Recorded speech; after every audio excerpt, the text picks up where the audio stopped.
All right, let's talk some Tampa Bay Buccaneers football. I want to talk about where do they go from here? What is the next step for Tampa Bay?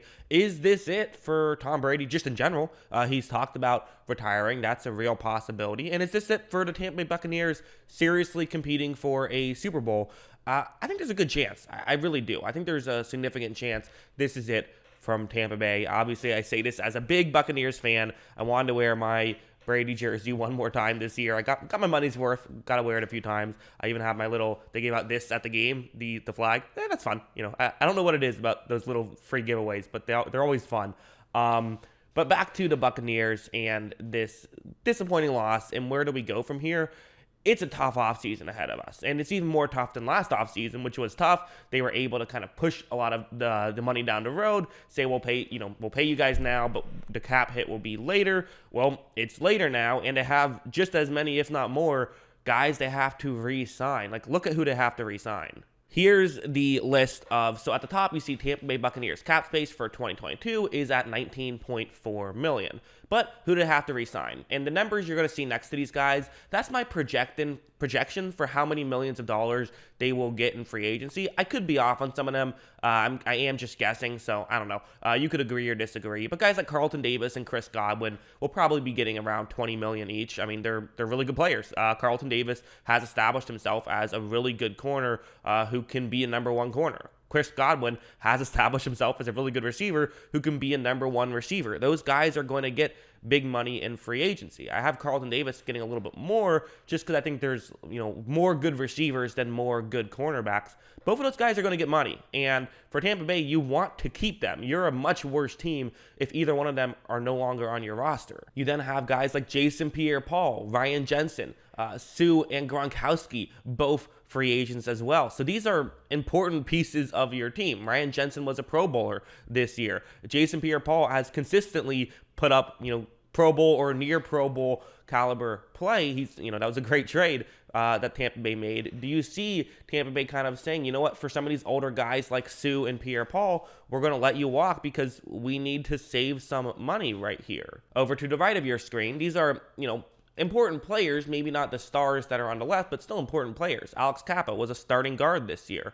And the $8 million, I was trying to figure out exactly how much he would make because 8 felt about right for me for his talent level. But at the same time, if you have a starting offensive lineman that can play pretty solid football, like, guys will overpay for that. So 8 might not be enough. You might need more than 8 to keep him on the roster. Jordan Whitehead, I have as $5 million only because, he had a great season this year. He might get more than that. I think a team could end up paying him double-digit millions. So I'm putting 5 there because I think that we haven't seen it for a huge sample size, but I wouldn't be shocked to see a team overpay him. William Goldston has been a consistent, great player for Tampa Bay for quite some time. Do you want to let him walk? Leonard Fernett had a Pro Bowl caliber season this year out of the halfback position. He's going to get some money this offseason, whether it's from Tampa Bay or from someone else, and he's also proven he can perform in the playoffs. That gets you some extra money.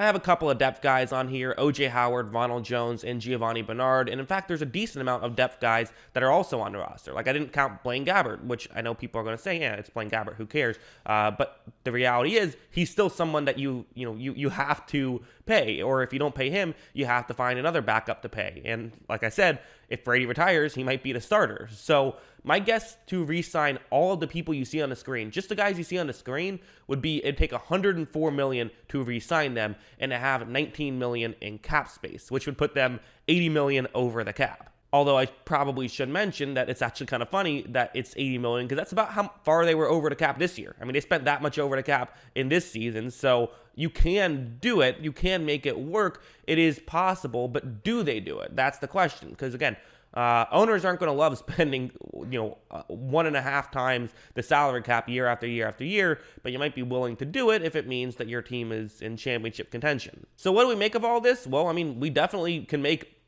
and part of it is that, hey, the Buccaneers they're a very good team, but they have a lot of guys leaving, potentially. Again, who knows? Last year we thought guys were going to leave. We're saying, okay, who are they going to get rid of? They said, no, we're going to bring everyone back. We're going to find a way to make it work. But again, you can't tag Chris Godwin. If Chris Godwin wants to go, he's gone. Unless you can, but you're going to pay him a ton if you do that. So realistically, maybe you tag Carlton Davis. that actually I think would make sense. That could save you some money this year. And that's what I do if I'm the Buccaneers, assuming Brady says, yeah, I am going to play next year. I think you still have a window. I think you desperately try to hold on to this window. I think you franchise tag Carlton Davis unless he wants a long-term deal, and you can work something out that still works out there. I think that you definitely re-sign Chris Godwin.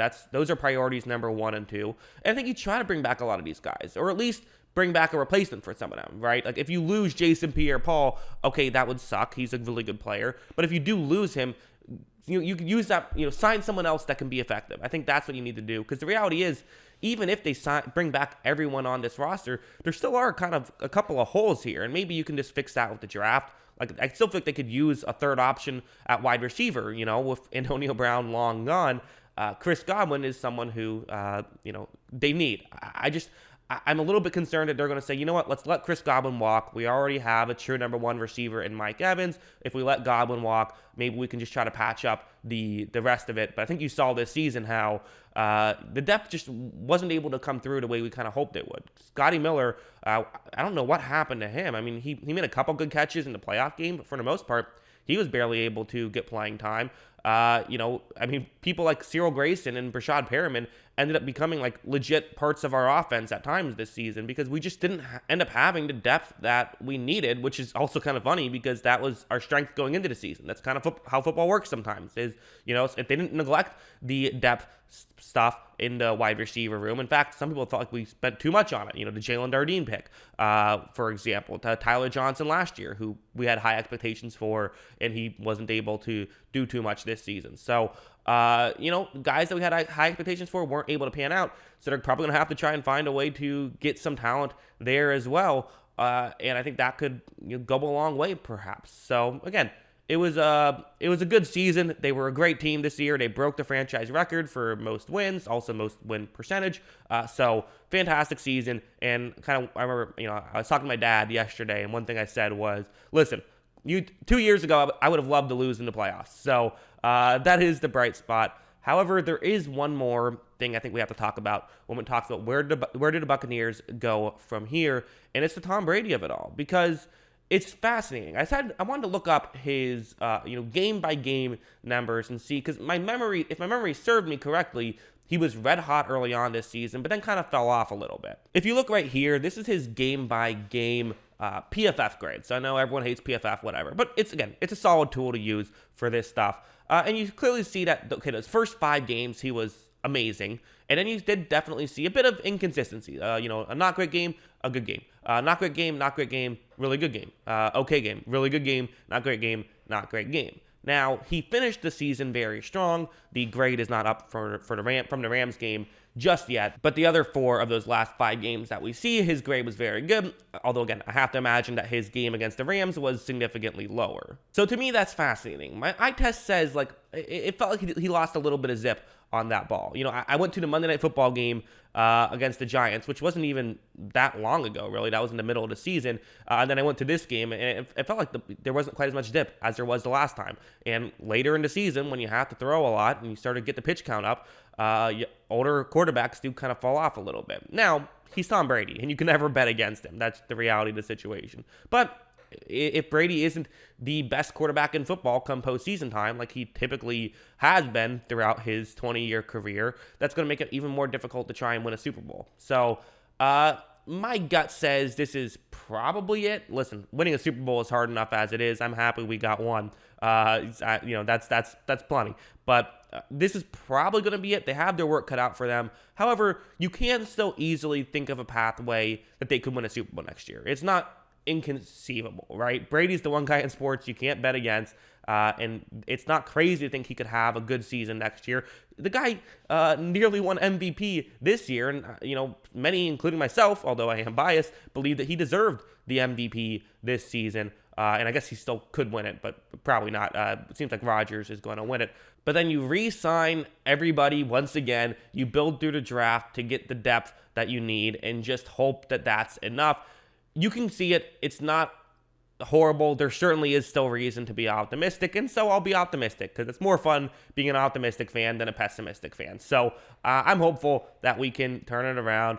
But if this is Brady's last year and I went to Brady's last game, that'd be kind of cool. Also kind of suck. Kind of cool for me saying I went to his last game, but obviously sucks that he's no longer in the NFL. But if that is the case, then I think we just go full rebuild. I think that you let a lot of guys walk and just try to get better for the future, because I don't think that, again, I don't think we're winning a Super Bowl with Blaine Gabbert. Call me crazy. Or hey, maybe you get Aaron Rodgers to come to town, and that would be fun, but probably not. But yeah, that's what I think about all of this. What do you guys think? Let me know in the comments below. Always love hearing from you. And of course, as always, thanks for watching.